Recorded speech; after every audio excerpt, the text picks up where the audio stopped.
The night it happened, the sky was the color of a bruise, not the soft purple of twilight, not the gentle darkening of an ordinary evening. This was something older and angrier, a sky that had made up its mind. Young Wren Calloway was 8 years old, and she remembered thinking that the clouds looked like a fist closing.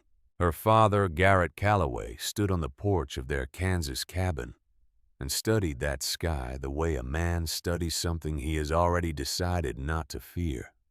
He was a broad-shouldered man with hands like shovels and a confidence that had served him well in every season but this one. He squinted west. He rubbed the back of his neck. He said what he always said when the world presented him with something he couldn't quite explain. "She'll pass." Those 2 words. Simple as a handshake. Certain as Sunday. Wren watched him from the doorway, her small fingers wrapped around the wooden frame. Even at 8, she felt something in the air that her father's certainty couldn't touch. It was in her teeth. It was in the space behind her eyes. A vibration that wasn't sound, wasn't quite feeling. It was more like a warning written in a language older than words. "Garrett." Her mother's voice from inside, calm but careful. "The Hendersons left this morning." Hendersons spook easy. He came back inside, stomping the cold from his boots. "We've got walls. We've got wood. We'll be fine." Her mother, June Calloway, was a slight woman with dark eyes and a way of moving through a room like water, finding its level quiet, purposeful, always finding the lowest point of worry. She looked at her husband. She looked at her daughter. She smiled the way people smile when they've decided that arguing would cost more than it's worth. That evening, June made a pot of venison stew. The cabin filled with the smell of it, rich and thick and safe. Outside, the wind began to pick up, first as a whisper, then as something with teeth. Wren sat close to the fire and watched the flames lean sideways every time a gust found the gaps in the walls. She counted the gaps. There were 11. Her father sat in his chair and read from his almanac by firelight. Her mother sat across from him and mended a pair of Wren's stockings. Outside, the temperature dropped so fast you could almost hear it, a deep geological settling, as if the earth itself were pulling the warmth downward, hoarding it somewhere below the frost line. By midnight, the first crack appeared in her father's certainty. The fire was struggling, not because the wood was bad. Garrett had laid in a solid cord through October, but because the cold pressing through those 11 gaps was relentless in a way that good wood and good intentions couldn't match. He added more. The fire pushed back for a while. Then it began to lose ground again, 1 degree at a time. June started to sing. It was a low, unhurried song. Something she had learned from her own mother. Something without a title that Wren had heard 100 times in the ordinary dark of ordinary nights. But tonight the song was different. Tonight it was not a lullaby.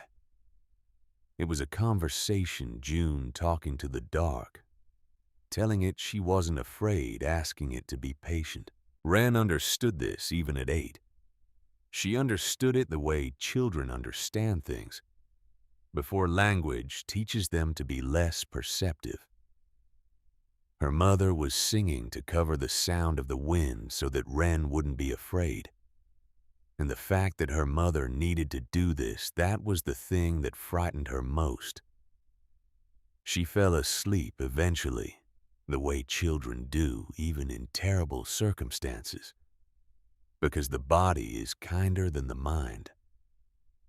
When she woke, the fire was dead, not dying, dead. a pile of gray ash and one ember that was barely a suggestion of red. The cabin was so cold that her breath came out in visible puffs, small clouds that disappeared before they reached the ceiling. She called for her mother. The silence that came back was not the silence of sleep. She found them the way the trapper found her 2 days later.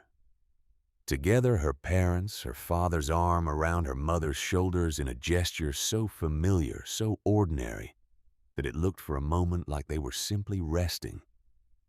Like any moment, Garrett Calloway would open his eyes and say, "She'll pass," and everything would begin again. The trapper's name was unimportant. What mattered was that he came. What mattered was that Wren was alive, discovered in the corner of the cabin, beneath every blanket in the house, including the ones she had pulled from her parents after she understood that they no longer needed them. She had been the warmest person in the cabin. She had survived because she had gathered what was available and used it without hesitation. Because at 8 years old, before anyone had taught her anything about survival, something in her had taken inventory of the situation and acted. The trapper wrapped her in his coat. He carried her out into a world that was white and silent and absolutely indifferent to what had just happened inside that cabin. She looked back once. The cabin looked smaller than she remembered. She never looked back again. 10 years is a long time, and no time at all. Long enough to move through 3 counties, 2 states, and 4 different placements in the Kentucky foster system. Long enough to learn that institutions feed you and house you and process you and never quite see you. Long enough to be called difficult, strange, feral words that people use when they mean "I don't understand you" and don't intend to try. The Harlan County Children's Home was the last placement before she aged out. She had been there 14 months, which was longer than she'd managed anywhere else. Not because she had softened, but because she had learned to be invisible.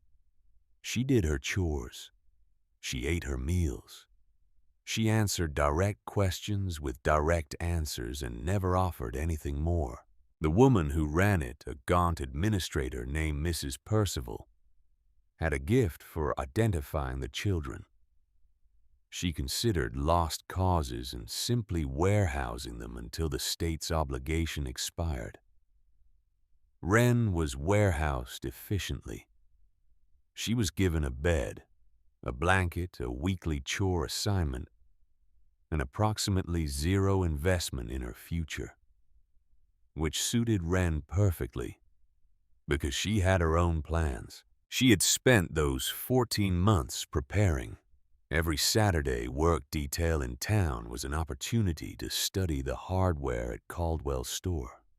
Every library hour was research old farming almanacs, geological survey maps of Harlan County, a book on natural cave systems in the Appalachian Range that she had read so many times the binding had separated. She had quietly accumulated a good knife, a length of rope, a fire steel, a hand-drawn map of the mountain terrain north of town. When Mrs. Percival handed her the envelope on her 18th birthday, a threadbare blanket, $40 in state funds, and a suggestion not to return, Wren accepted it with the composure of someone who had already moved out 6 months ago in her mind. She walked north. The mountain did not welcome her. Mountains don't welcome. They simply exist, vast and patient, and completely without opinion about who climbs them. What the mountain offered was not warmth or shelter or safety. Those things had to be taken. Constructed, earned through the kind of sustained effort that most people abandon after the 3rd day of discomfort. Wren did not abandon it. The first week was the hardest. The cave system she had identified from the geological survey was real, but it was also cold and wet, and far less hospitable than a diagram on paper had suggested. The entrance was a narrow slot behind a fall of old ivy on the north face, barely wide enough to squeeze through sideways. Inside the main chamber was large, 30 feet to the vaulted ceiling, maybe 40 feet across. But the floor was damp and the air smelled of old mineral water and centuries of dark. She built a fire that first night in the center of the chamber. The smoke had nowhere to go and nearly drove her out. She spent 3 hours with a torch crawling along the ceiling, tracing every crack with her fingers until she found it. A narrow vertical shaft in the northeast corner, barely 6 inches across, that created a draft so deliberate it could only be natural engineering at its most accidental and perfect. She cleared the shaft over the next 2 days, working with a sharpened stick and patience, and when she relit the fire and watched the smoke rise and vanish up through the stone, she sat back on her heels and felt something she hadn't felt in 10 years. Safe, not comfortable, not warm, not yet, but safe in the deep structure sense of the word, the way the word means when you are talking about the difference between a situation that could kill you and one that cannot because you have made it so. Over the following weeks and months, she worked. She widened and deepened the natural basin where the springs seep from the granite, creating a reservoir that could sustain her through any stretch of weather. She constructed a sleeping platform of flat stones, the gaps packed with clay, the surface covered with boughs and skins. She built shelves along the east wall, fitted stones carefully leveled, and began filling them with systematic intention. Dried berries, smoked meat, sealed clay jars of mushrooms and wild greens, leather pouches of flour and salt and beans purchased on her careful, infrequent trips to town. She ran trap lines along 3 different routes, working them in rotation so the game never grew skittish. She cured skins the old way, brain tanning, a technique she had read about in a library book and mastered through trial and 47 failures. She wove baskets. She carved tools. She made soap from ashlie and rendered fat. She worked the way her father had never worked. Not harder, not longer, but smarter, with foresight, with the understanding that every day of good weather was a deposit in an account that would be called in during the bad ones. She thought of him often while she worked, not with bitterness, but with the specific, measured sadness of someone who has spent a long time trying to understand a preventable thing. He had been capable. He had been loving. He had simply not respected the full weight of what winter in an exposed place could be. He had believed in his own competence more than he had believed in the cold's indifference. It was a common mistake. It was a fatal one. She would not make it. Flint found her in April, 6 weeks after she had moved into the mountain. She was running her east trap line through a stand of second-growth pine when she heard it. Not a sound exactly, more of a disturbance in the usual texture of forest noise. Something that should have been there wasn't, and something that shouldn't have been was. She stopped. She listened. Then she saw him. A gray dog leaned to the edge of skeletal ribs, pressing visibly against his coat, backed against a rock outcropping while 2 coyotes worked him from the front. He was bleeding from one ear, which hung torn and wrong. He was not running. He was facing them. His head low, a growl coming from deep in his chest. That was the most defiant sound she had heard in years, because it was the sound of something that had decided it would not give up even when giving up was the obvious arithmetic. She didn't think. She grabbed a heavy branch from the ground and charged, yelling a raw, wordless sound. that she didn't recognize as her own voice. The coyotes scattered immediately because coyotes are practical animals, and a screaming human with a branch is not a practical problem.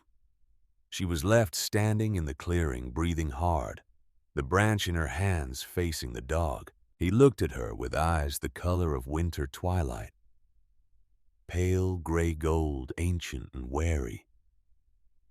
He did not wag. He did not approach. He showed her his teeth once briefly, which she understood as a reasonable response from something that had just been attacked and was now facing a new unknown. She put the branch down. She reached into her coat pocket and removed a strip of dried venison. She tossed it underhanded, landing it 2 feet in front of him. Then she backed away 10 paces and sat down on a fallen log and looked at something other than him, the sky, the tree line, her own hands. She heard him move. She heard the sound of the meat being taken. She sat there for another 10 minutes, not looking at him. And then she stood and walked home without turning around. She did the same thing the next day and the day after. On the 4th day, she walked to the clearing and he was already there, sitting in the place where she had stood waiting. He took the venison from her hand. His teeth, when they touched her fingers, were careful. She named him Flint because of his eyes, and because of what he reminded her of something struck hard enough to make light. From that day on, he did not leave her. He slept curled at the foot of her stone bed, his body radiating warmth against the cold that seeped up through even the deepest mountain rock. He ran the trap lines with her, learning their routes so quickly. It seemed less like learning than remembering. He had a gift for stillness. He could lie absolutely motionless for hours, watching cataloging, filing away information that he would retrieve with uncanny accuracy when it mattered. His senses were an extension of hers. When Flint's head lifted and his nostrils worked the air, she stopped walking and waited. When his ears flattened and the growl started low in his chest, she knew something was wrong before she could identify what. When he relaxed, that full body settling, the deep exhale, the chin dropping to the paws, she could relax too. They had a language between them that required no translation. A slight tilt of her head sent him ahead on the trail. A raised hand brought him back to her side. He understood the geography of her moods, the way long-partnered people understand each other, not through analysis but through accumulated presence, through the 1,000 small signals that living close to someone teaches you to read without thinking. At night by the fire, she would talk to him. She kept her voice low because the mountain silence deserved that courtesy.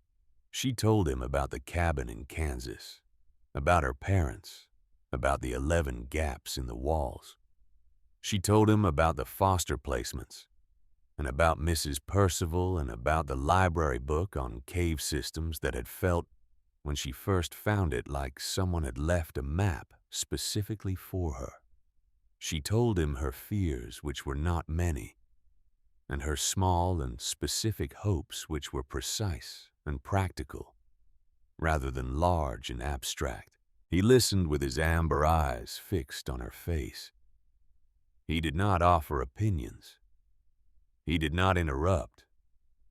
He was the most perfect listener she had ever known, which was partly because he was a dog, and partly because he was Flint, which was a different thing.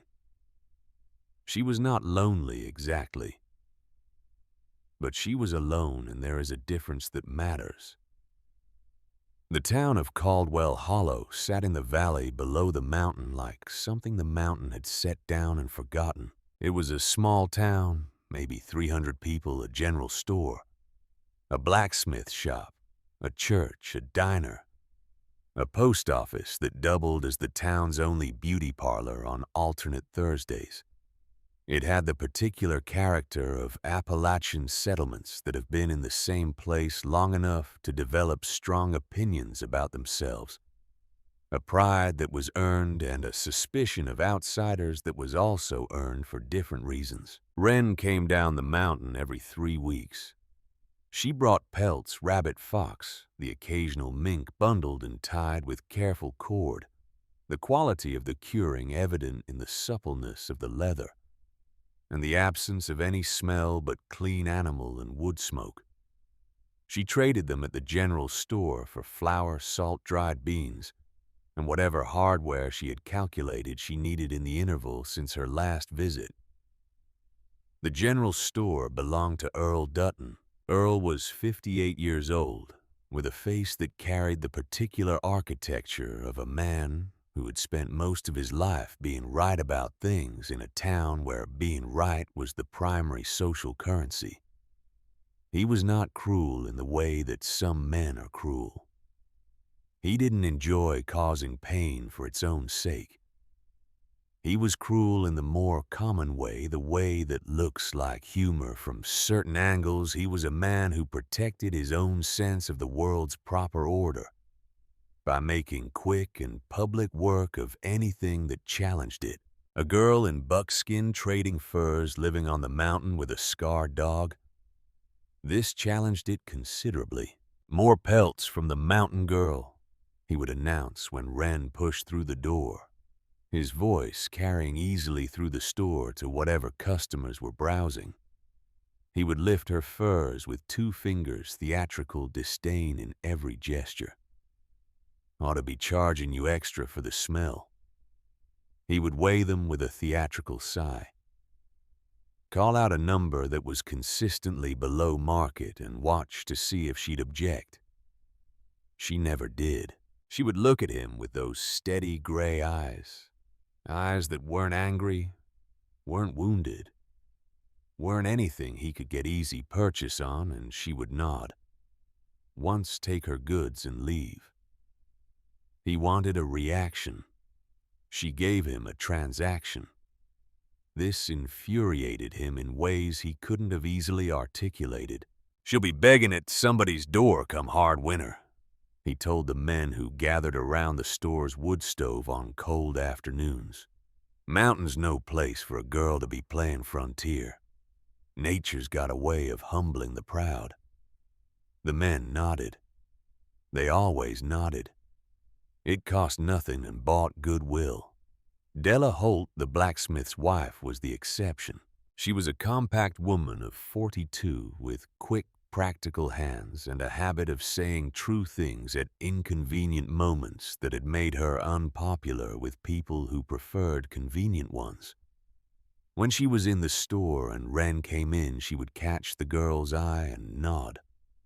Not the performative acknowledgement of someone demonstrating their tolerance, but the genuine nod of one working person recognizing another. Once in early autumn, she had caught Wren outside the store examining a length of heavy rope. "For rigging or for hauling?" Della asked. Wren looked at her. Most people didn't ask specific questions, they asked nosy ones.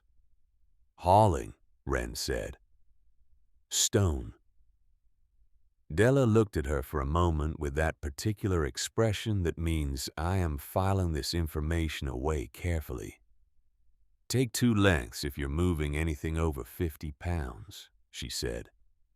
"One phrase before you think it will." Wren bought 2 lengths. That was the entirety of their relationship, and yet it was the only relationship in Caldwell Hollow that felt to Wren like it was built on accurate materials. The other residents had various ways of relating to her pity, which she found useless, suspicion, which she found logical, amusement, which she found tolerable, and simple incomprehension, which was the most common and the most honest. They could not understand why a person would choose to live the way she lived. They had walls, neighbors, a church, a social order, firewood delivered in cords and stacked by hired hands. They had built a human system to manage the wilderness that pressed in on all sides. And the system, while imperfect, worked well enough that they had stopped thinking of the wilderness as something that required active management. Wren thought about almost nothing else. She watched the sky the way her father should have watched it. She read the mountain's behavior the way the squirrels work their caches, the patterns of deer movement, the quality and angle of the light, the way a skilled reader reads a complex text, alert for meaning in every detail. She did not have her father's confidence. She had something more useful. She had his memory, and she had learned from it in the specific and permanent way that only loss teaches. The signs began in the first week of November. The squirrels vanished. Not retreated, vanished, their work complete, their caches sealed themselves invisible. The deer came down from the high meadows in numbers Wren had not seen before, moving with a deliberate, uncharacteristic urgency through the lower forest. The birds went silent 3 days before any human in the valley noticed the forest losing that ambient conversation of branch hop and call and response that was as constant as background noise in an ordinary room. And the sky, the brilliant cold blue of a Kentucky November, was replaced slowly, and then all at once by a high milky haze that stole the warmth from the sun without obscuring it. You could look up and see the sun perfectly, clearly a white disk behind frosted glass, and feel nothing. The air grew heavy, static. It had a quality of held breath of a moment suspended just before something arrives. Wren felt it in her teeth. She felt it behind her eyes. She began the final phase of preparation with the quiet focus of someone executing a plan they have rehearsed many times in their mind. She brought in the last of her firewood, 3 weeks of cutting and splitting and stacking, now arranged in dense rows along the interior wall of the main chamber floor, to ceiling enough to sustain a fire for 4 solid months. She checked every food store, every seal, every lid and tie and knot. She tested the draft in the flue with a handful of dried grass, watching the smoke vanish instantly upward, with the satisfaction of an engineer reviewing a functioning system. She drew extra water from the spring. She filled the large hide basin she kept for this purpose. She checked and sharpened every tool. She patched a small breach she had noticed in the east wall where mountain water had found a new path. Flint stuck to her like a second shadow throughout. His nose worked, constantly tilting into corners of the air that carried information she couldn't read. He would pause in the middle of the chamber and stand absolutely still for whole minutes at a time. Facing the sealed entrance, his coat slightly raised along the ridge of his spine. "I know," she told him, pausing in her work to put a hand on his back. "I know." The afternoon before the storm arrived, Wren made the last trip to the entrance and looked out over the valley for what she understood would be a long time.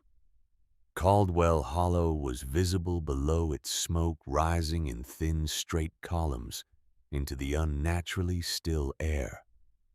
The town looked small from here. It always looked small from here, but today it looked fragile in a way it hadn't before, like something made of paper arranged in a valley it had not quite learned to take seriously. She watched it for a long time. She thought about Earl Dutton's hands lifting her furs with performed contempt. She thought about Della Holt and the rope and the simple, accurate courtesy of a specific question. She thought about the 11 gaps in a Kansas cabin wall and a man who had said she'll pass, with the confidence of someone who had never lost anything yet. She rolled the entrance stone into place from the inside. The sound it made, deep, final, geological, filled the chamber for a moment, and then was absorbed by the stone. The fire caught the extra air displaced by the ceiling and burned brighter for a few seconds, throwing orange light across the shelves of her winter store, across the neat rows of firewood, across the spring's basin, across Flint, where he lay by the fire's edge, already settling into the long patience of an animal that understands seasons in the bone. Outside, the first flakes of what was coming began to fall. They were not soft flakes. They were hard and small like pellets. They hissed when they struck the stone outside, a sound she could just barely hear through 2 feet of mountain. It was the sound of the world getting serious. She sat down beside Flint, her back against the stone wall, her shoulder against his flank. The fire burned clean and steady, the smoke rising straight up and gone. The spring dripped into its basin with a sound like a clock. She thought about her father. She thought about her mother singing. She thought, I built what you should have had. I built it for both of us. Then she set her jaw and turned her eyes to the fire. And she waited. The storm did not announce itself.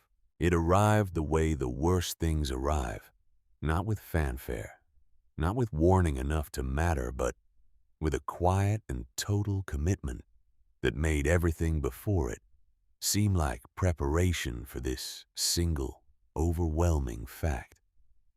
1 hour, the valley held its breath. The next, the world outside Caldwell Hollow ceased to exist in any meaningful sense and was replaced by something else entirely. A white and roaring nothing that had its own logic, its own momentum, its own complete indifference to the arrangements human beings had made. The first wave was freezing rain. It came in the small hours of the morning when the town was asleep and the fires were banked low. And the people of Caldwell Hollow were in that deep, unguarded portion of sleep where the body makes its repairs and the mind lets go of its vigilance. The rain fell in sheets, and every surface it touched, every shingle, every fence rail, every branch and wire and stone step, it coated in a thin, clear shell that hardened almost instantly in the plummeting air. By the time the first residents woke, the world had been recast in glass. The transformation was beautiful in the way that genuinely dangerous things are. Sometimes beautiful, the kind of beauty that operates independently of your survival of it. Every tree in the valley wore a sleeve of ice. The roads were mirrors. The rooftops of Caldwell Hollow caught the early gray light and threw it back in fractured cold gleams that would have been lovely in a painting and were terrifying in reality. Then the temperature dropped again, further and faster than any single November night had a right to. The freezing rain became sleet, harder, denser, driving horizontal in a wind that had built from nothing to something serious in the space of 20 minutes. The sleet accumulated not in drifts, but in solid compressing sheets, adding weight to the ice already on every surface with a methodical and structural patience. Tree branches which had bent under the first ice load began to crack. The sound carried through the valley like rifle shots. In the dark, sharp, isolated reports, followed by the long, tearing sound of wood that had been pushed past what it was made to hold. Caldwell Hollow woke up afraid. Earl Dutton was awake before dawn.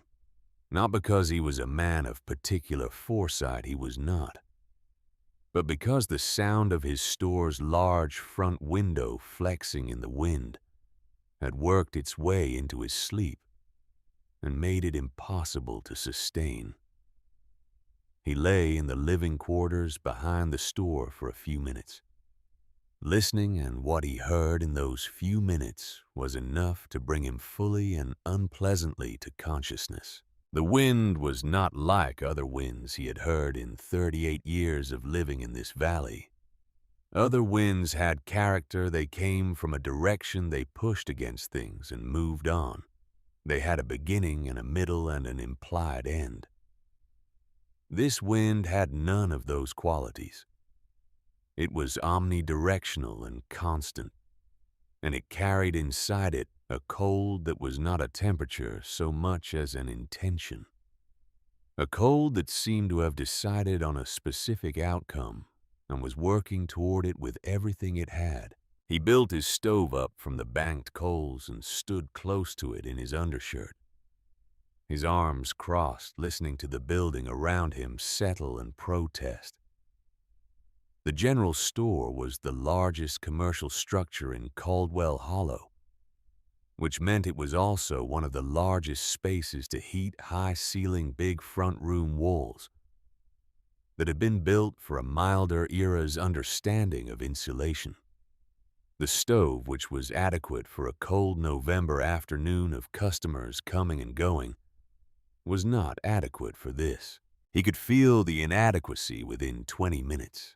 The heat the stove produced spread to the edges of the room and was simply consumed, taken by the cold, pressing through the walls and around the window frames and up through the floorboards, absorbed without gratitude, without any measurable effect on the ambient temperature of the far corners where the bolts of cloth were shelved and the canned goods were stacked in their neat, useless rows. Earl stood in the center of his store, the thing he had built and tended and defined himself by for nearly 4 decades, and looked at the inventory around him with a feeling he could not immediately name.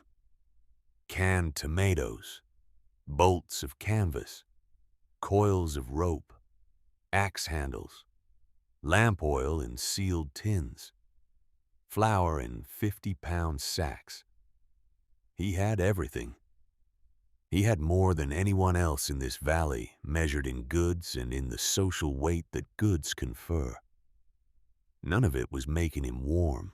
The feeling he could not name settled into something recognizable. It was the particular shame of a man who has confused the map for the territory for so long that encountering the actual territory feels like a personal betrayal. He had believed in some unexamined way that having enough of the right things insulated a person from genuine danger. That preparation was primarily a matter of acquisition.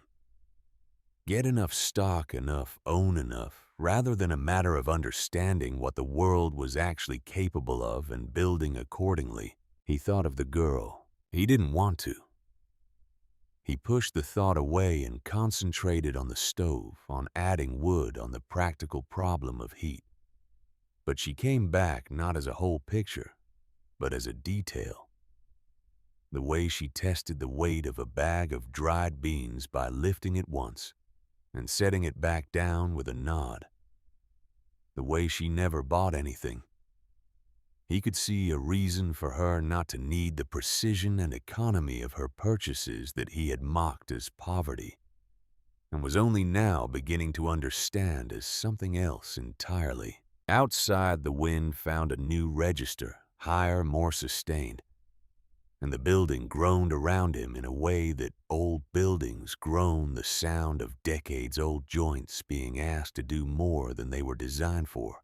Earl Dutton, who had spent the better part of a year announcing to anyone who would listen that nature had a way of humbling the proud, sat down heavily on a crate of canned goods and stared at his stove and felt the cold working its way in from every wall at once. He did not cry. But it was a near thing. Across town in the blacksmith shop on the south edge of Caldwell Hollow, the situation had graduated from dangerous to acute. Clem Holt had been in the shop since the previous afternoon finishing a set of hinges for the church renovation that Pastor Vane had needed since September. He had intended to stay only until 6, then walked the quarter-mile home to the house where Della and their 2 children were waiting. What had stopped him was simple and stupid, and the kind of thing that happens to careful men as readily as careless ones. A white oak at the edge of the shop's small yard had come down. In the first hard gust of the night, its root ball lifted clean out of the frozen earth by the ice load on its canopy, and it had fallen precisely across the shop's only door. The tree was massive. The door was thoroughly blocked. The single window was too small for a grown man to fit through without removing the frame, which was a job that required tools from the other side of the tree. Clem had spent the first hour assessing the problem with the systematic calm of a man who works with hot metal for a living, and has therefore developed a practical relationship with the concept of patience. He had a forge. He had fuel for the forge. He had water in a tank and food in a tin he kept for late nights.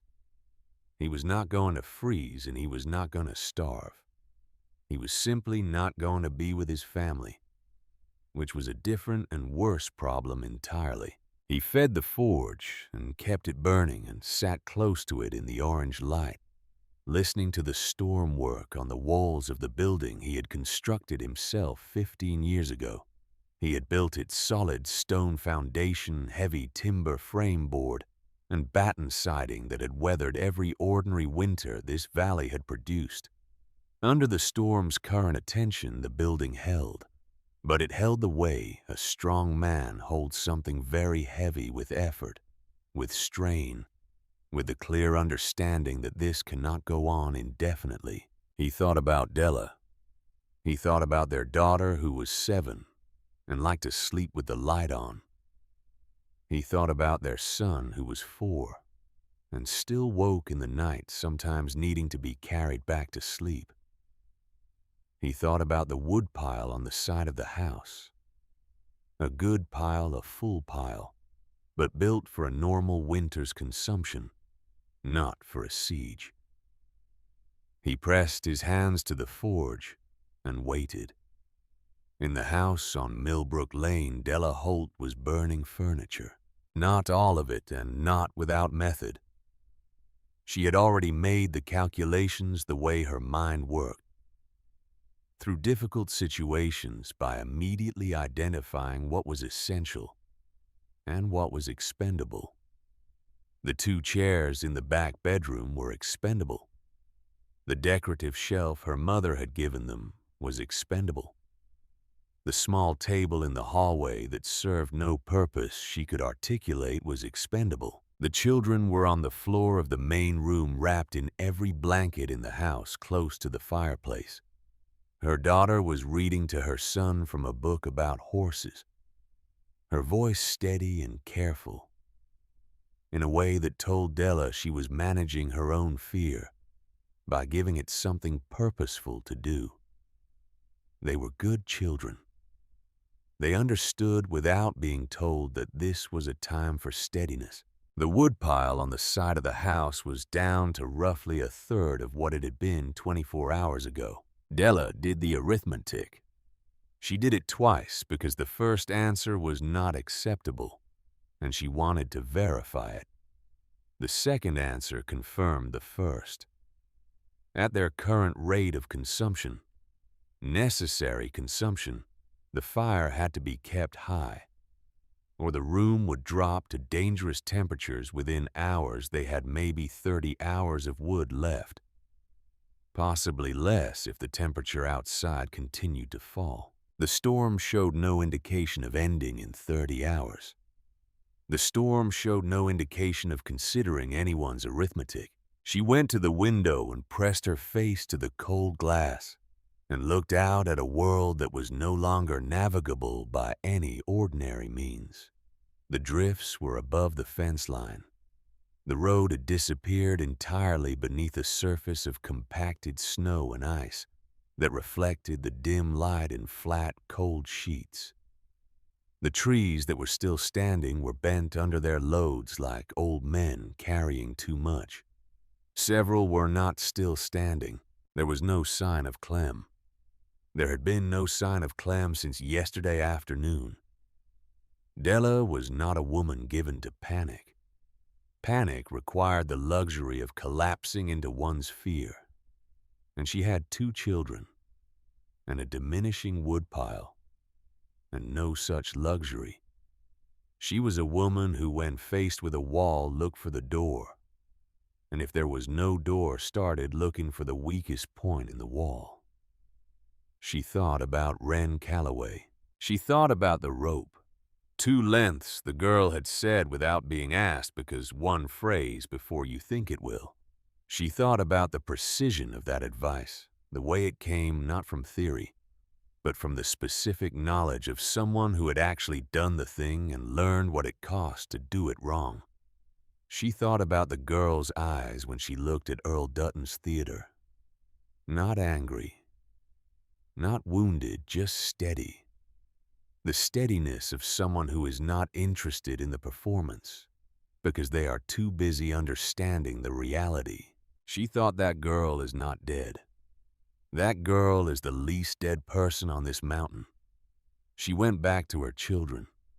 She sat between them on the floor and pulled the blankets around all 3 of them and looked at the fire and began to think carefully about what came next. By the second day, fear had calcified into something harder and less manageable. The storm had not paused. It had not moderated. It had, if anything, intensified in the way that major systems sometimes do when they stall over terrain. The mountains holding the cold in place. The valley acting as a bowl that collected everything. The sky was putting down and had nowhere to send it. The ice load on the older rooftops had exceeded what the construction anticipated, and 3 structures in Caldwell Hollow had experienced partial collapses during the night, the sound of each one carrying through the storm as a heavy, muffled concussion that woke every light sleeper in the valley. Nobody was sleeping deeply. The social fabric of the town, which in ordinary times was maintained by proximity and routine, and the comfortable repetition of known roles, was beginning to fray at the edges. The isolation was the primary agent, each family locked into its own freezing box, unable to reach the next one.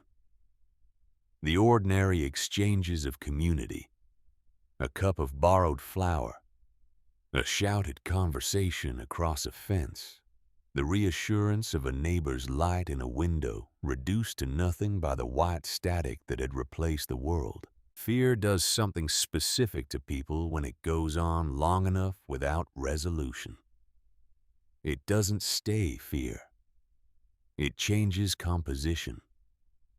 It becomes something more brittle and more combustible, something that sits in the chest and makes a person capable of decisions they wouldn't make in ordinary circumstances. Decisions born of the understanding that the ordinary situation has ended and something with different rules has taken its place.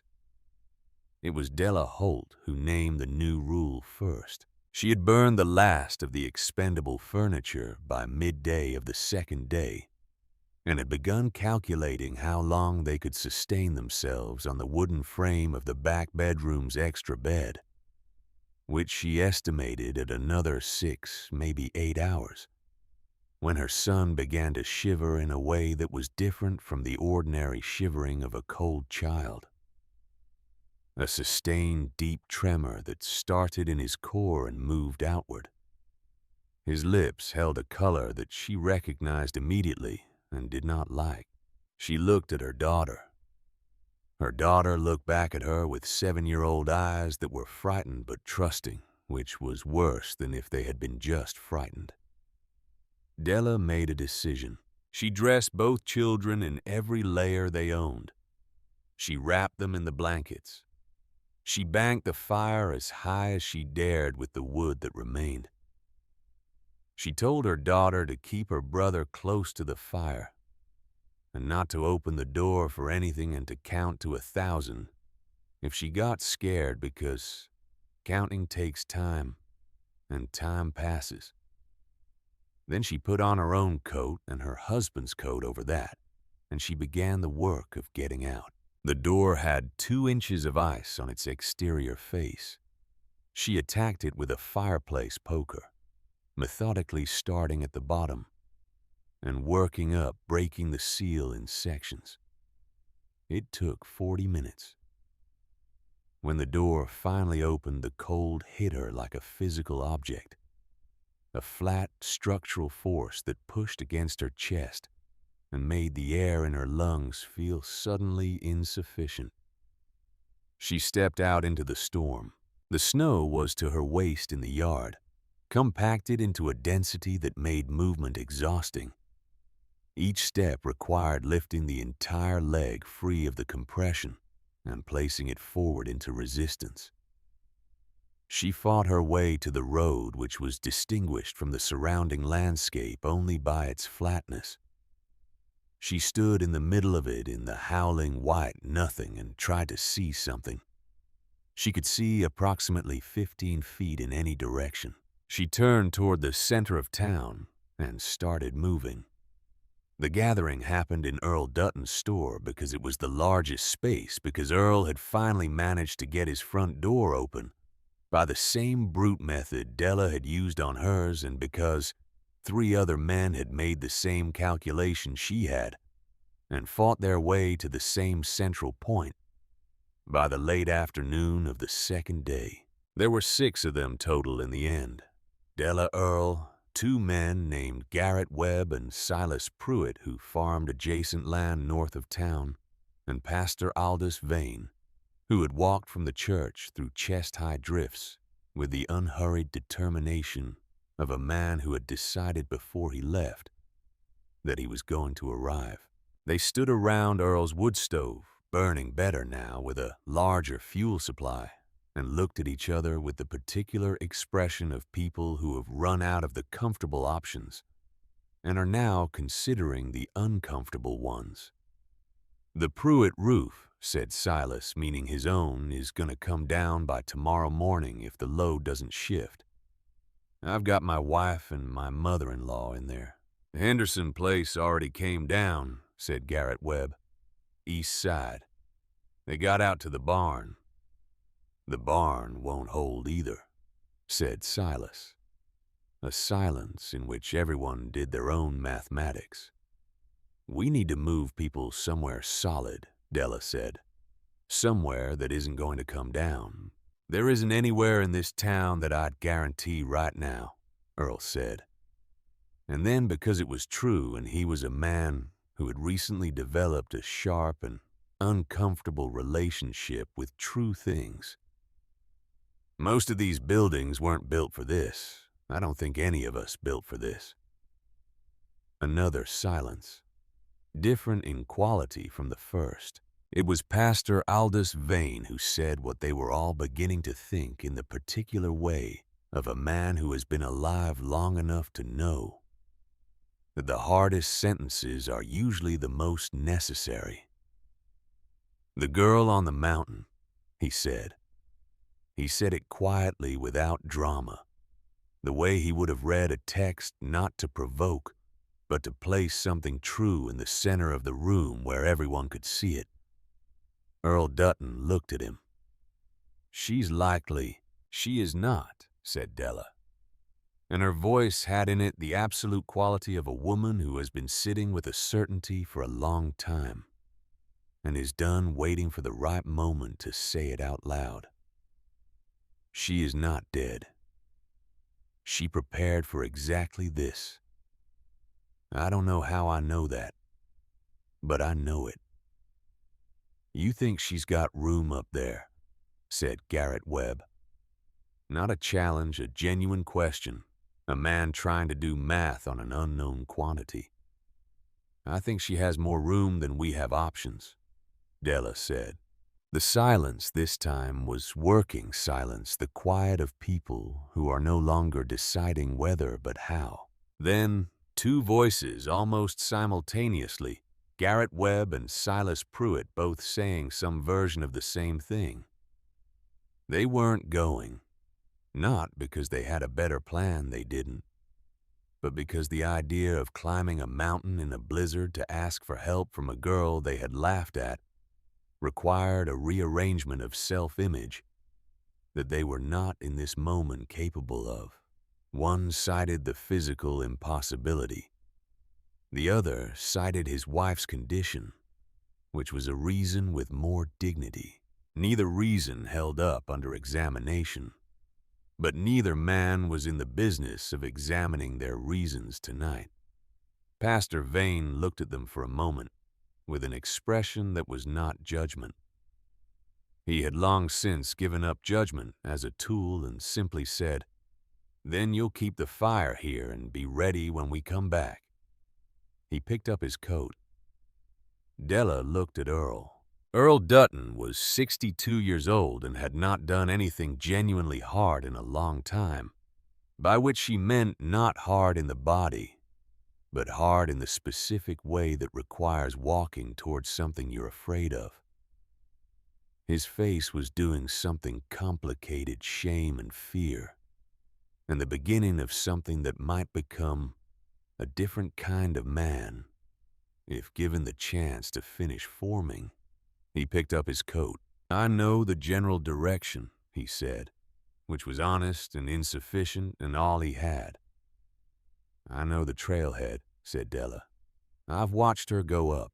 4 of them went Della, Earl, Pastor Vane, and quietly, at the last moment, a young man named Corbin Fitch, who worked at the feed store, and who hadn't said a word during the debate but simply stood up and put his coat on when the others did, which was a kind of courage that doesn't announce itself. The mountain in the storm was a different country. What, in ordinary weather, was a navigable climb, steep.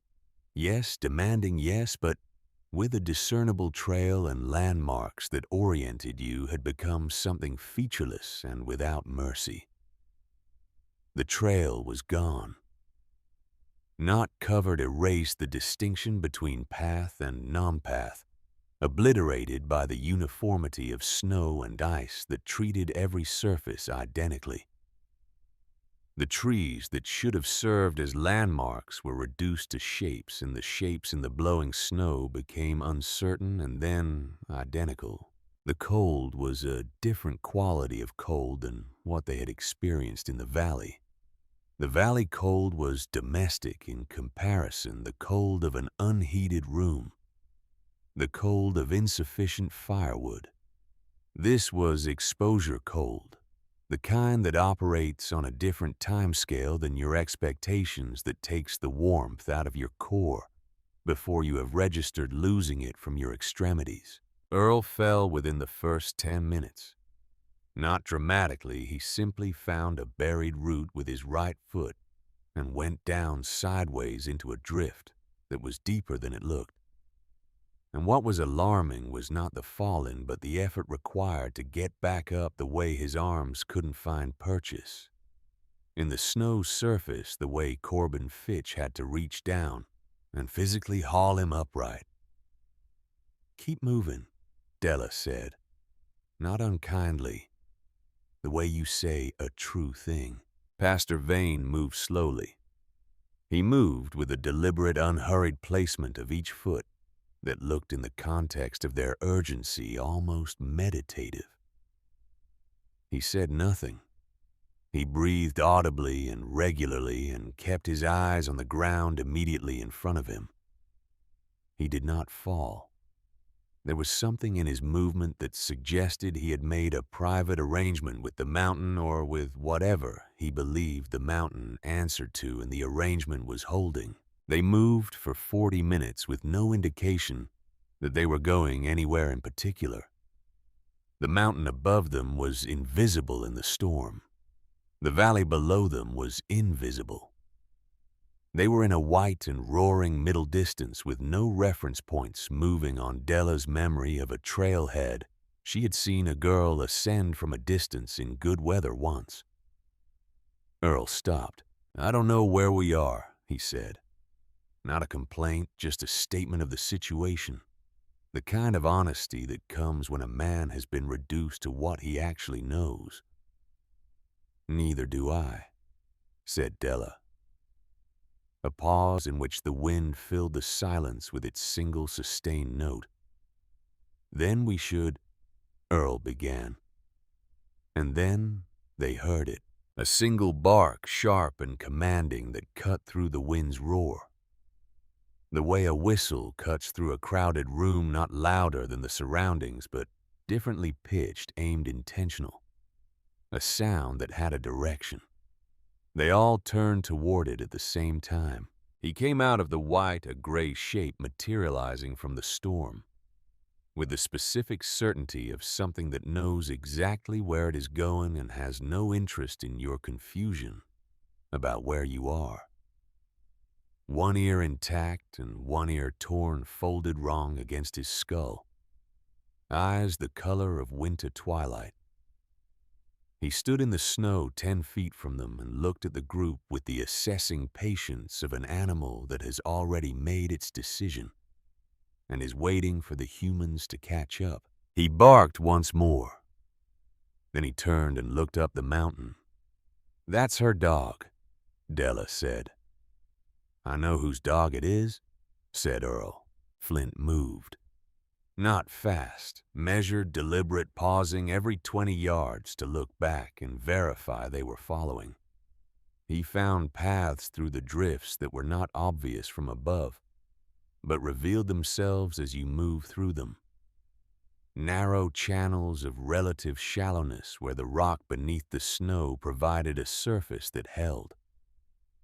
He navigated by something that had nothing to do with visibility. Earl watched the dog and felt something happening in his chest that he couldn't quite identify. Not warmth, he was past warmth, but something structural.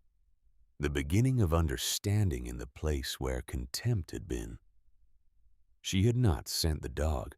That was the thought that kept reforming in Earl's half-frozen mind as they climbed. She had not sent the dog because she did not know they were coming.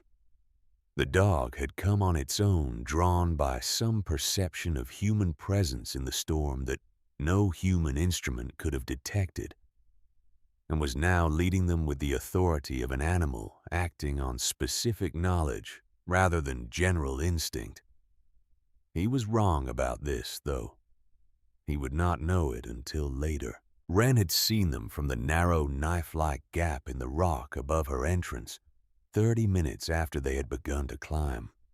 She had watched them struggling below 4 small shapes, in the white moving without direction, losing ground to confusion. She had waited long enough to be certain they were not going to find their way on their own.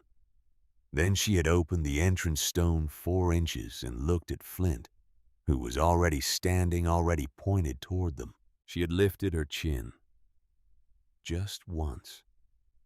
He had gone. She had sent the dog.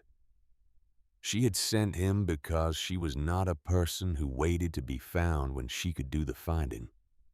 Because the storm was her territory, and they were in it, and they were going to die in it.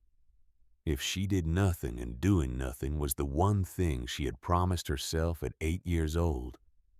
Standing in a cabin full of what doing nothing cost. She rolled the entrance stone back into position and went to tend the fire and wait.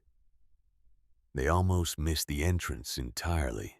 Flint led them to a section of rock face that looked in the storm exactly like every other section of rock face, a vertical wall of dark stone draped in a curtain of old ivy that had been frozen into a solid mass by the ice.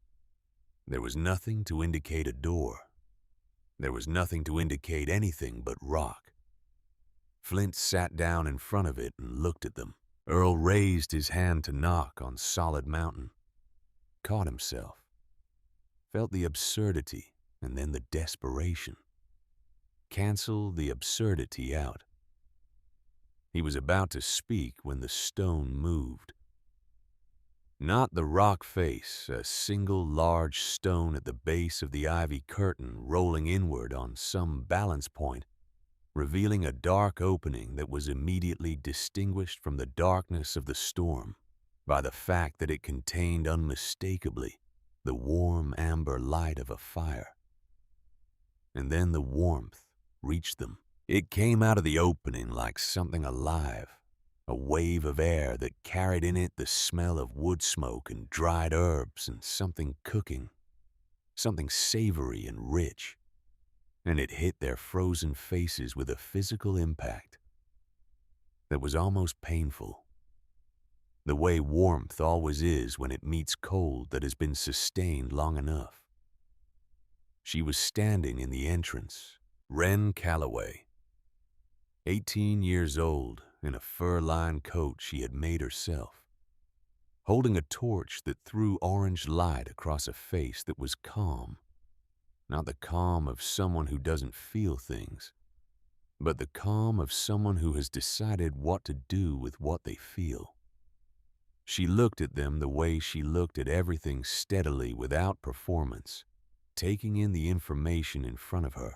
She looked at Earl Dutton last. He was the worst of them physically. His face was the color of old ash.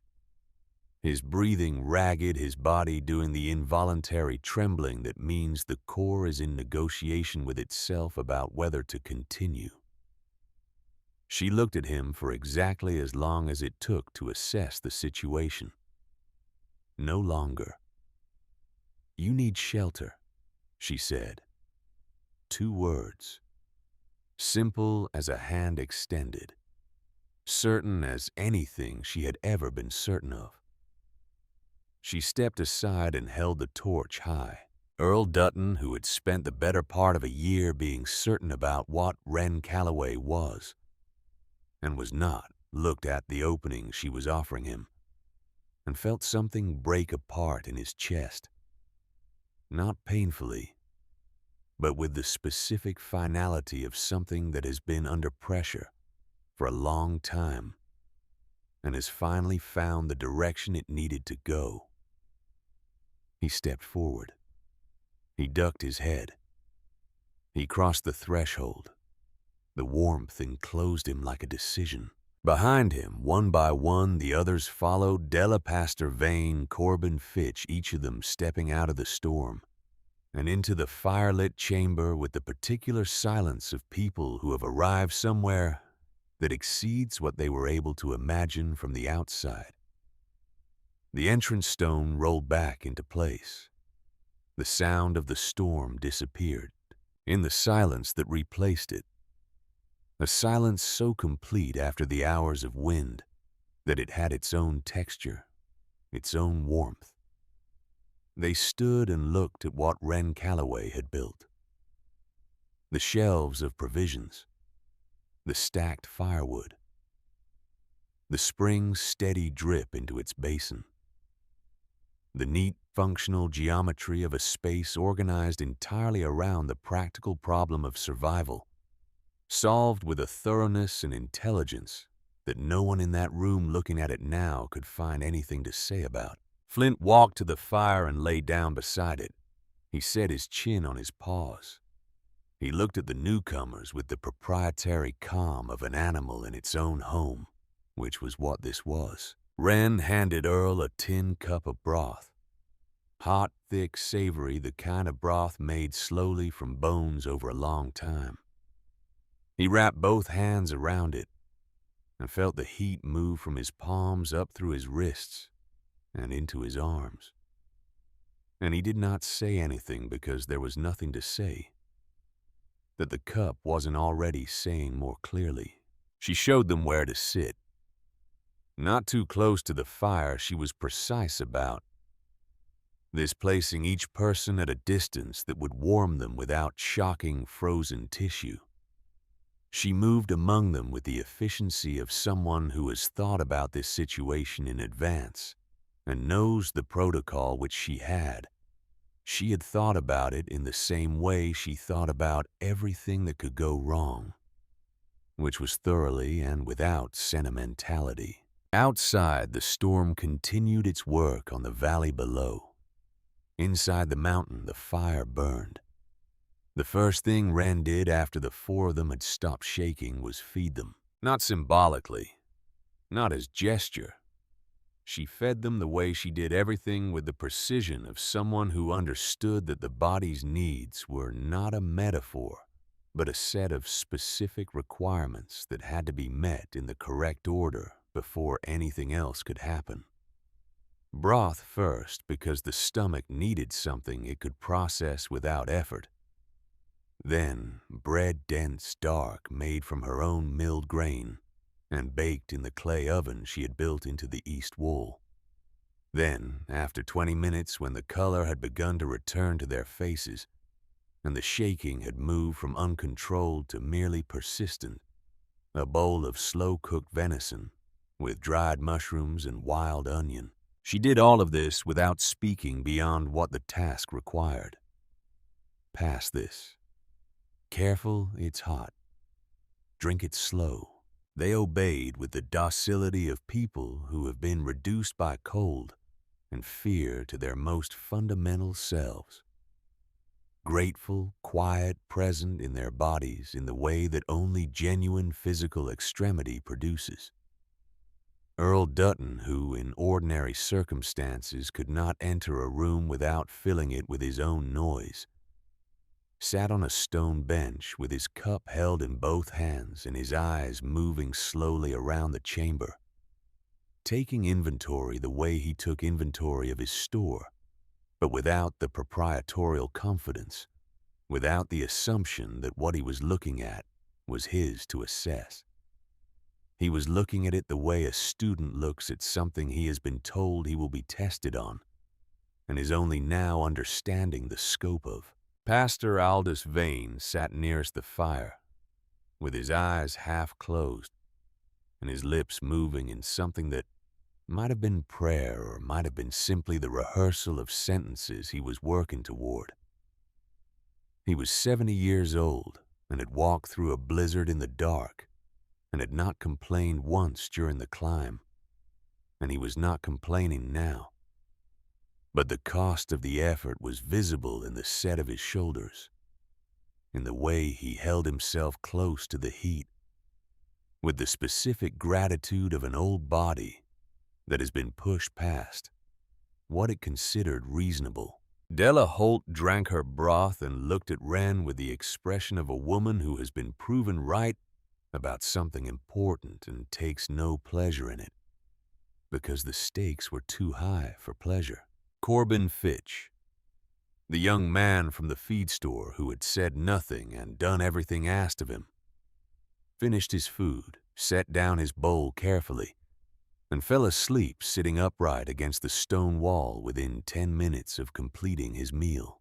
He slept with his mouth slightly open and his hands loose in his lap, and there was something about his sleeping face, young, open, entirely trusting that, made the chamber feel for a moment like something other than a survival structure. Wren let them settle. She tended the fire. She checked the flue. She moved to the spring and refilled the broth pot with water and set it back over the heat, beginning the process again, because she was already calculating ahead, already understanding that 4 people was not the final number, and that what was needed now was not rest but planning. It was Della who spoke first when she had been warm long enough for her mind to clear. "My children are in the house on Millbrook Lane," she said. "My son was shivering badly when I left. I banked the fire as high as I could, but the wood won't last the night." Wren looked at her. How old? 7 and 4. A pause in which Wren did arithmetic that had nothing to do with numbers. Who else is in the valley in a structure that won't hold? Della told her what she knew. Earl added what he knew. Between them, they assembled a picture of Caldwell Hollow's current situation that was considerably worse than any of them had stated aloud before this moment. The partial roof collapses. The families isolated in failing structures. The wood supplies across the town that had been built for a normal winter and were being consumed at emergency rates. Pastor Vane opened his eyes and contributed specific names, specific addresses, the particular vulnerabilities of the particular people, the elderly widow on Creek Road, the young family with the infant on the north side, the 3 men at the Henderson farm who were sheltering in a barn that he did not believe would stand another 18 hours. Wren listened to all of it. She did not interrupt. She did not react visibly to any individual piece of information. She simply received it, filed it, added it to the calculation she was running. When they had finished, she stood up. "We bring the children first," she said, "then the elderly, then anyone in a structure with a compromised roof. We work in groups of 6-4. I can guide safely in this visibility plus the person being brought. We use Flint on the lead." Earl looked at her. "You're going back out in that." It was not quite a question. "The storm has another day in it at least," Wren said. "Maybe 2. Whatever is going to collapse in the valley is going to collapse in that window. We don't have the option of waiting." She was already pulling on her outer layer, a heavy coat of her own construction deer hide over a lining of carefully cured rabbit fur, built to a pattern she had worked out over the winter, based on the principle that no cold could defeat a sufficient number of insulating layers properly sealed at every gap. She checked her gloves. She checked the fastenings at her collar. "I'll need 2 of you for the carry on the children," she said. "Corbin." She looked at the sleeping young man. He opened his eyes immediately as if he had not been asleep at all, but simply waiting. "Ready," he said. "Earl." She looked at him last. Earl Dutton stood up from his stone bench with the careful, deliberate movement of a man whose body is registering its objections, but whose mind has already overruled them. He did not say anything. He simply stood, which was its own kind of answer. The first trip down the mountain and back up was the hardest because the route had to be established, worked out in real time in the dark and the blowing snow by a girl with a torch and a gray dog with one torn ear, who moved through the storm with the authority of something that had been made for exactly this. Flint led. Wren followed immediately behind the torch held low to illuminate the path beneath their feet, rather than the useless middle distance. Earl and Corbin came behind her, and behind them, holding a rope that Wren had tied between them at waist height. Because she had thought of this, had prepared rope for this purpose months ago, as part of her mental exercise of imagining what could go wrong and what it would require. Pastor Vane moved with his slow, reliable steadiness. The route Wren chose was not the direct line to the valley. It was longer, adding perhaps 20 minutes to the descent, but it used the terrain intelligently, following the natural shelter of the ridgeline, where the rock cut the wind, crossing the open, exposed sections at their narrowest points, using the tree line as both windbreak and landmark. She had walked this mountain in every season and every weather condition for a year. She knew it the way you know a room you have lived in long enough to navigate in the dark, which was, in effect, what she was doing. Della's house on Millbrook Lane still had fire. The banked coals Della had left had held just barely sustained by the last of the wood. The children were on the floor where Della had left them. Her daughter still holding the book about horses, her son asleep against his sister's side, with his cheek on her knee. The daughter looked up when they came through the door. She looked at her mother. She looked at the strangers. She looked at Wren, whom she had never seen before, and said nothing for a moment, making her own assessment with the frank, unfiltered perception of a 7-year-old.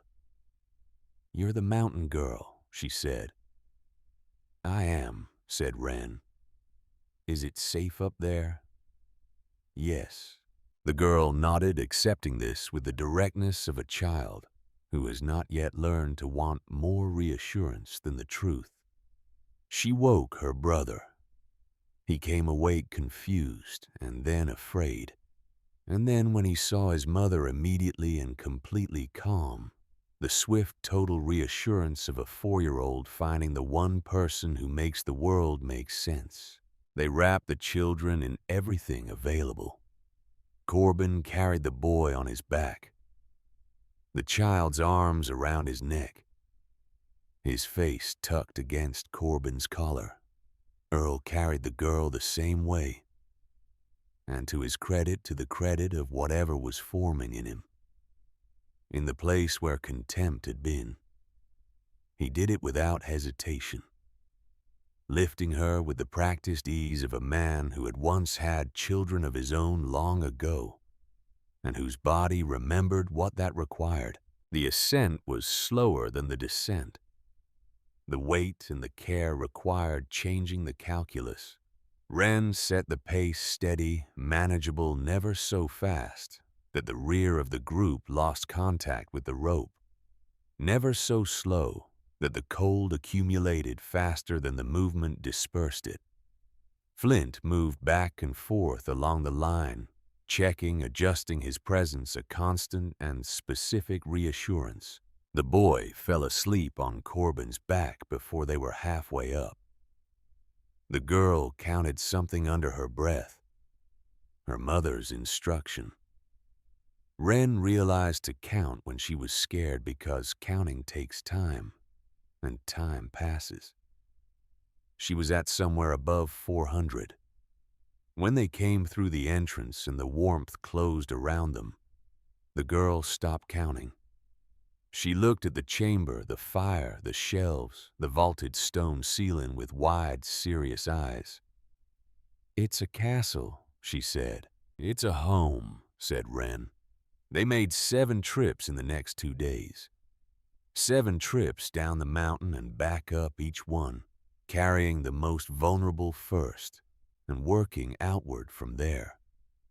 Wren planned each trip with the same systematic care she brought to everything, calculating the carrying capacity, the route conditions, the weather windows between the worst of the gusts, the order of priority based on who was in the most immediate danger. Pastor Vane stayed in the chamber after the first trip, which Wren had expected and accepted without discussion. His role in this operation was what it had always been: to be present with people in difficult circumstances, to provide the particular quality of calm that comes from someone who has been alive long enough to know that most things, even the worst things, have a shape and an end. He moved among the growing group of arrivals with quiet efficiency, directing people to places near the fire, distributing the food that Wren rationed out in measured portions, managing the emotional temperature of the chamber the way Wren managed the literal one. The chamber filled. By the end of the first full day of the rescue operation, there were 14 people in the mountain. By the morning of the second day, 23. By nightfall of the second day, when Wren made the last trip down and came back up with the elderly widow from Creek Road, a woman of 81 named Cecilia Marsh, who had refused every earlier invitation on the grounds that she had lived through. Worse, the count reached 30. 30 people in a stone chamber built and provisioned for one. The provisions held. This was the fact that stopped several people in their tracks when they understood it, that a girl alone over the course of a single year had stored enough food to sustain 30 people through a 2-day emergency, not comfortably. The portions were small and the menu was repetitive, and there was no coffee, and the bread ran out on the second day. But no one went hungry in the way that matters, in the way that weakens the body's ability to stay warm. And no one's lamp oil ran out, and the fire did not once drop below the level required. Wren had built for this. Not for this specifically, she had no prophecy, no foreknowledge of the storm's precise dimensions or timing. She had built for the general case the worst possible winter arrived without warning lasting longer than expected. She had built for her own worst case. And her worst case, it turned out, had been large enough to contain 30 other people's emergencies inside it. The social geometry of the chamber reorganized itself over those 2 days in ways that Wren observed but did not try to manage. People found their corners, their groupings, their particular arrangements of belonging. The children migrated toward each other with the effortless sociality of children, creating a small community at the warm end of the chamber, near the spring where they played games that required only imagination and space. The adults sorted themselves by acquaintance, and then, as the hours passed by, need the people with practical skills gravitating toward the practical problems. The people with comfort skills gravitating toward the people who needed comforting. Earl Dutton ended up doing something he had never done in his life, which was take orders. He took them from Wren, which was the remarkable part. She would look at him and say one specific thing. Bring that stack of wood closer to the fire. Or fill that basin from the spring. Or show Mrs. Marsh where the blankets are kept. And he would do it. Without comment. Without the performance of authority that had been his primary mode of interaction with the world for nearly 4 decades. He simply did the thing she said, because the thing she said was always the correct thing, and he had recently and comprehensively lost the ability to pretend otherwise. People noticed. People said nothing about it because they were in a stone chamber on a mountain in a blizzard, and they had achieved a clarity of priorities that made commenting on Earl Dutton's behavior feel like an extravagance. But they noticed. It was on the second night when the storm outside had settled into a sustained, almost rhythmic intensity, no longer building but not yet releasing, just present in its full and tireless weight, that Earl Dutton stood up from where he had been sitting and crossed the chamber to where Wren sat beside Flint at the edge of the fire. He stood in front of her. She looked up at him with those gray eyes that did not give a person anything to push against. No anger, no expectation, no forgiveness withheld as leverage. Just the steady, factual attention of someone who was listening. He had prepared something to say. He had been preparing it for hours, working the sentences over in the private space behind his public face, trying to find the right shape for what he felt. What came out was not what he had prepared. "I knew your father's name," he said. Wren was still. There was a story in the papers years back. A family in western Kansas. Storm. Only the daughter survived. He stopped. His jaw worked for a moment. When you started coming into the store, the last name, the age, the way you looked at things, I put it together. Pretty quickly. The fire moved between them. Flint lifted his head and then set it back down. "I knew what you had been through," Earl said, "and I still stood in my store and laughed at you in front of other people." He said it without varnish, without the softening qualifications that a man in this moment is always tempted to reach for. The "it wasn't personal," the "I didn't realize," the "I was just." He said the bare fact of what he had done and left it bare. Wren looked at him for a long moment. "Do you understand now?" she said. "Or are you just cold?" The question landed in the space between them with a weight that was entirely disproportionate to its length. Because it was not, Earl understood immediately a question about the temperature. It was asking whether what had changed in him was a change or a temporary condition, whether he was seeing clearly because the storm had stripped him of his comfortable assumptions, or whether he would take the comfortable assumptions back as soon as the storm ended and the comfortable world returned. He didn't answer right away. He sat down on the stone across from her, uninvited but not unwelcome, and he looked at the fire. He looked at it for a long time, long enough that the silence stopped being uncomfortable and became something else. The silence of two people who are in the presence of a true thing and are being honest about how heavy it is. "Both," he said finally. "I'm ashamed of both." Wren nodded once. She did not say it's all right because it wasn't entirely all right, and she was not a person who said things that weren't true to make a moment easier to stand in. She did not say "I forgive you" because forgiveness was a transaction she didn't feel the need to perform publicly for an audience that wasn't watching anyway. What she said after another moment was the thing that was actually true. My father was a capable man. He was not a prepared man. He made his choices. You made yours. I made mine. She paused. The choices are the difference. Earl looked at her.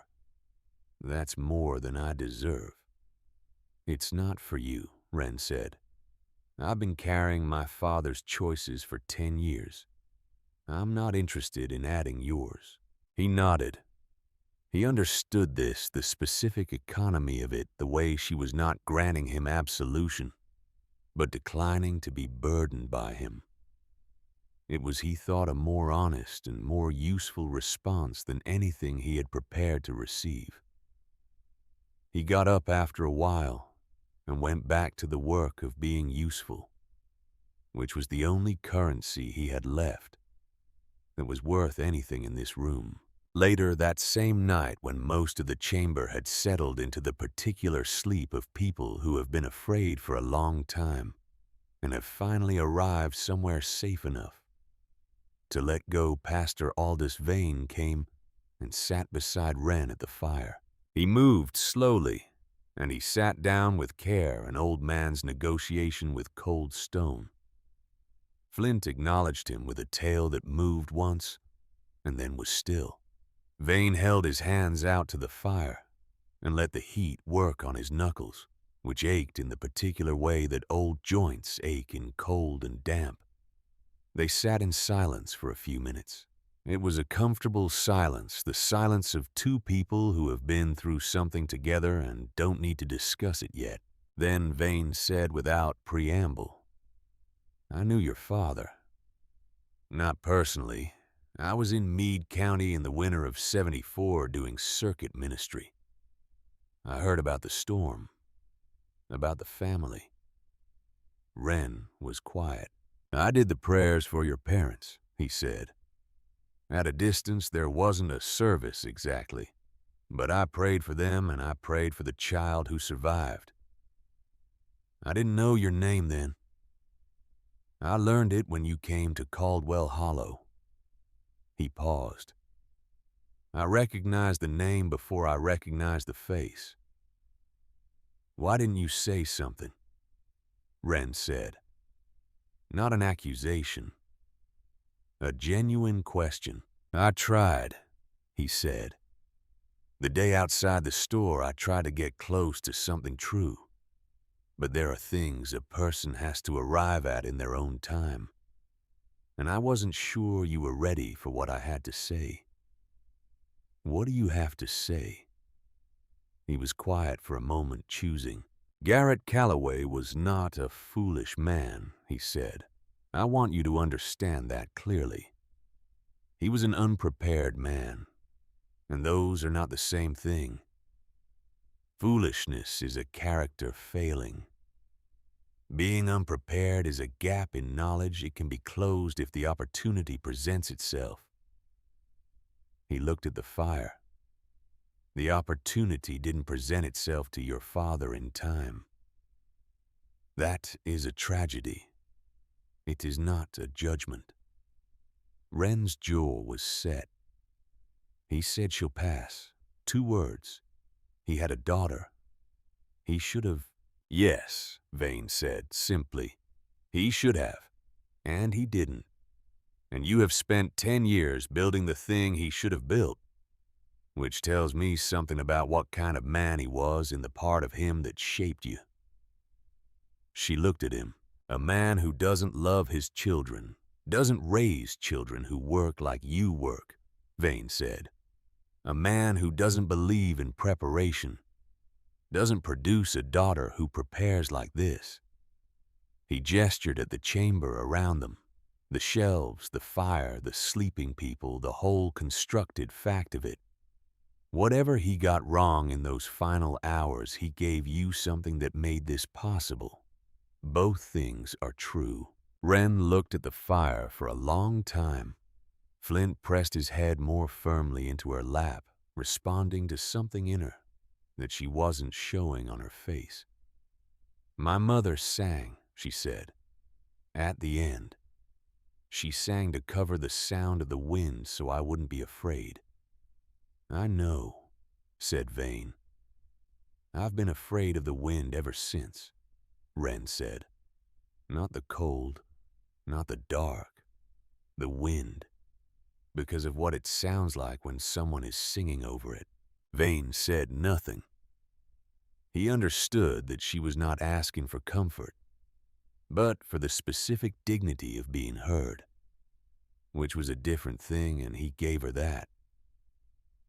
She would have been proud of tonight, he said when she had been silent long enough. Both of them would. Wren did not respond, but something in the set of her face shifted, not softened exactly, but opened. A degree. The way a door opens when it was almost closed, just enough to change the quality of the light in the room. They sat together until the fire needed tending. Then Wren got up and tended it, and Vane watched her work, and neither of them said anything else. And the mountain held 30 people in its stone heart, while the storm spent the last of itself on the valley below. The storm broke on the morning of the 3rd day. It did not end gracefully. It stopped the way major storms stop in the Appalachians, not with a gentle tapering, but with a kind of structural collapse, as if the system had exhausted its own architecture and simply ceased to maintain the effort. The wind dropped in the space of 2 hours from its sustained assault to occasional gusts, to by mid-morning an almost complete stillness. The silence that followed was the most absolute silence the mountain had produced in 3 days. It had weight. It had texture. It was the silence of aftermath of a thing that has passed and left the world rearranged. Wren heard it change in the timbre of the air moving through the flue. She was up before anyone else, standing at the entrance stone with her hand on its surface, feeling for what was on the other side. After 15 minutes of listening, she rolled it back. Cold poured in dense and clean and entirely different in character from the cold of the storm. Still air this time, deep cold. The cold of a world that has been reorganized by weather and is now simply itself again in its new configuration. She stepped out onto the mountain. The landscape that received her was extraordinary. The Appalachian ridgeline above the valley had been transformed into something that looked less like a place that people inhabited and more like a natural phenomenon. All the human markings erased or blurred beneath the ice and snow into a uniformity of white that made the valley below look like something seen from a great distance and a great time away. The trees that remained standing wore elaborate architectural structures of ice that caught the returning sun and scattered it in every direction. The ones that had come down in the night lay where they had fallen, half buried, their upturned root balls, enormous and dark against the white. The town of Caldwell Hollow, visible below, had taken the full weight of it. Several rooftops were visibly compromised from this distance. Collapsed or partially collapsed dark gaps in the white surfaces of structures that had not been built for this. The roads were not visible at all. The valley was a bowl of white from ridge to ridge, and the town in its center looked small in a way it had never looked to Wren before, even from this same vantage point. Not just small in the way of distance, but fragile in the way of things that have been tested and found to be somewhat less than they believed themselves to be. She stood on the mountain and looked at it and felt something she had not expected to feel, not satisfaction. She had built and prepared for the sake of her own survival, and for the memory of what inadequate preparation cost, not for the sake of being proved right. And so there was no satisfaction in the valley's damage, because she had not been competing with the valley. What she felt was something closer to sorrow, the specific, clear-eyed sorrow of someone who knew this outcome had been avoidable and understood exactly what the avoidance would have required: knowledge, foresight, the willingness to take seriously what the world was capable of. She stood there until she heard the first sounds of the chamber waking behind her. Voices, movement, the particular sounds of 30 people in a stone room beginning the process of remembering where they were and what had happened and that they were alive. She went back inside. The return to Caldwell Hollow took most of the day, not because the distance was great, but because the group was large and the conditions were still treacherous. The ice beneath the new snow was a hazard that required careful management, and the routes down from the mountain had to be navigated with the same deliberate patience as the routes up had been. Wren and Flint led. The group came behind in a line, the rope strung between them, the same configuration that had served on the way up, but in reverse with 30 people instead of 4, and a world that was, if anything, more silent than the storm had been. They were quiet, most of them coming down. Not the quiet of fear that was over, but the quiet of people who are processing what has happened to them in real time, integrating the new information into the existing story they tell about themselves, and finding that the integration requires more space than they had anticipated. Earl Dutton walked near the back of the line. He walked carefully, the way he had learned to walk on the mountain, attentive, deliberate, his weight placed with intention. He watched Wren at the front of the line, the way she moved through the terrain with the specific authority of someone who knows exactly where they are at every moment. And he thought about the word he had used for a year to describe her feral. He had meant it as an insult. He understood now that it wasn't even accurate. What he had called feral was actually the opposite. It was the most domesticated possible relationship with the natural world. In the true sense of domestic, tended, managed, understood in its particulars, brought into a functional relationship with human needs through sustained and intelligent effort. What he had in his store, surrounded by goods and inventory and the comfortable apparatus of commerce, was the feral thing, the unsustained assumption that systems built by other people would hold indefinitely without his understanding of how they worked. He walked down the mountain thinking thoughts that would have seemed absurd to him a week ago, and they felt necessary now, and the necessity felt like the beginning of something. Caldwell Hollow received them without ceremony because there was no one healthy and mobile enough to offer ceremony, which was itself a statement about the storm's cost. The damage was extensive, not catastrophic in terms of lives, because all of the lives were accounted for, but structurally significant. 3 buildings were effectively destroyed. Several more would require substantial repair before they were habitable. The roads would take days to open even with full effort. But everyone was alive. 30 people who had been in a mountain in a storm were alive, and 30 more who had sheltered in the town's most solid structures through the worst of it were alive. And the infant on the north side who had been in the most danger on the first night was alive, and Cecilia Marsh, aged 81, who had refused every entreaty until the last possible moment, was alive. And she told anyone who would listen that the mountain girl's bread was the best she had eaten in 40 years, and she wanted the recipe. Wren did not stay in the town. She had never intended to stay in the town. The town was not where she lived. It was where she came every 3 weeks to trade pelts for the things she couldn't make. And that relationship had changed in dimension, but not in kind. She walked through the damaged streets with Flint at her side, answering the questions people asked her about rebuilding, specific questions about construction, about insulation, about the positioning of structures relative to the ridge and the prevailing wind direction.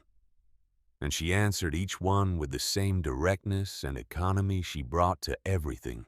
Where should we rebuild the Henderson place higher than where it was and face the main opening away from the north exposure? How do we insulate, better pack the wall cavities? Stone holds cold, but it also holds heat if you give it something to work with. What about the food stores? Separate the storage from the living space and store 3 times what you think you need.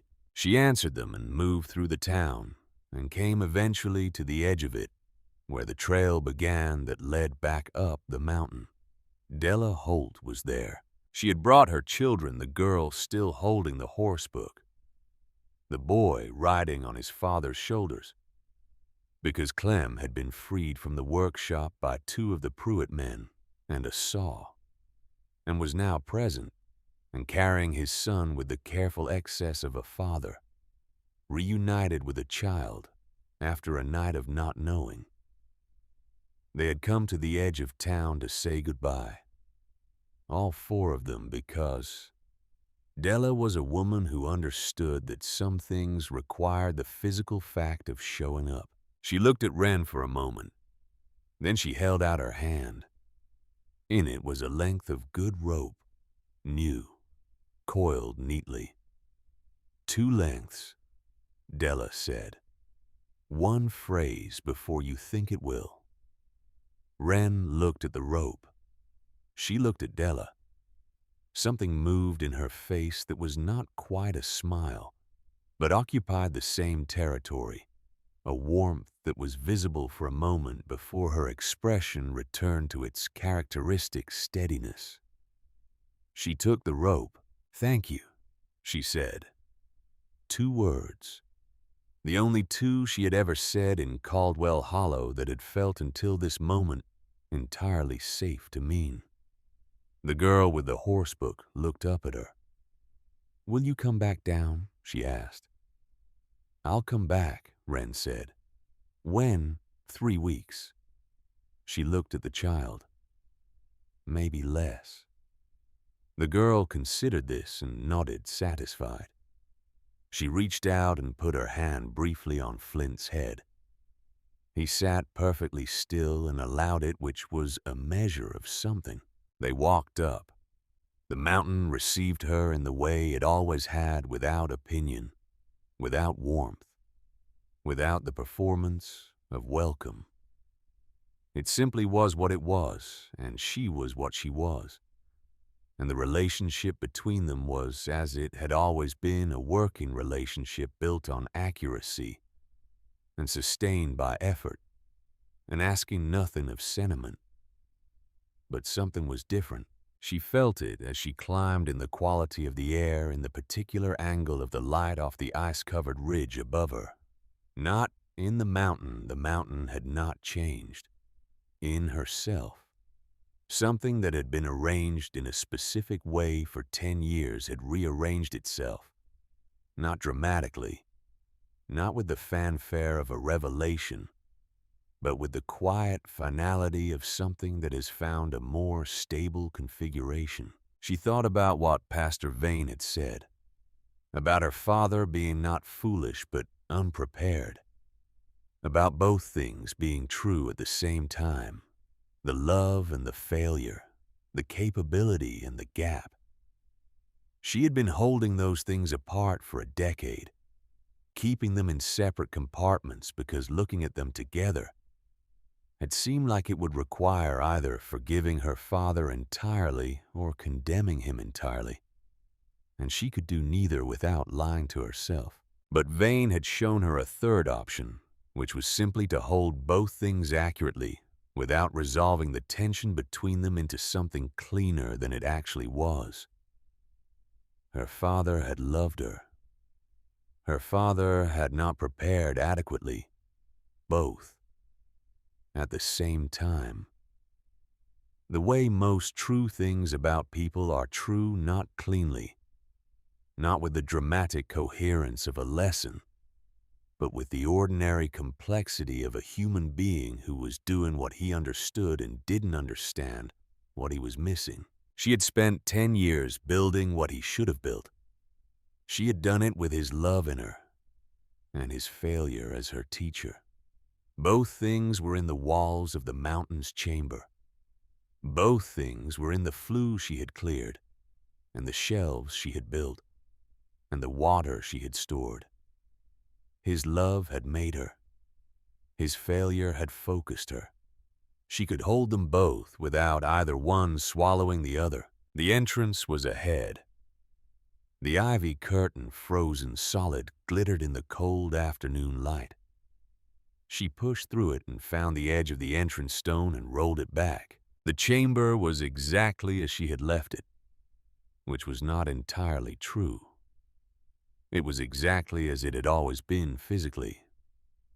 The fire banked but alive, the shelves in their order, the spring dripping into its basin. The ash in the fire ring, the accumulated record of months of careful burning. But it felt different. It was the same space, and it had held 30 people in it, and it had given them back to their lives. And it was now, once again, a space for one, except that it wasn't quite. That was the different feeling. The walls still held the warmth that 30 people had contributed. The fire pit still held ash from 30 people's presence. The stone was the same stone, but it remembered in the way stone remembers by holding the temperature of what has pressed against it, that it had been something larger than itself. Wren sat down beside the fire. She added wood. She watched the fire find itself in the new fuel, the orange and blue at the base, the steady, bright gold above. Flint came and lay against her side, his weight and warmth the familiar counterpoint to the cold that would always press in from the stone. She put her hand on his back. He exhaled once slowly and closed his eyes. She looked at the entrance. The stone sat in its channel, fitted perfectly, capable of sealing the chamber completely, in the way it had always been rolled into place, and the world outside reduced to muffled sound, and the chamber reduced to firelight, and the self-sufficient silence of one person and one dog in a mountain.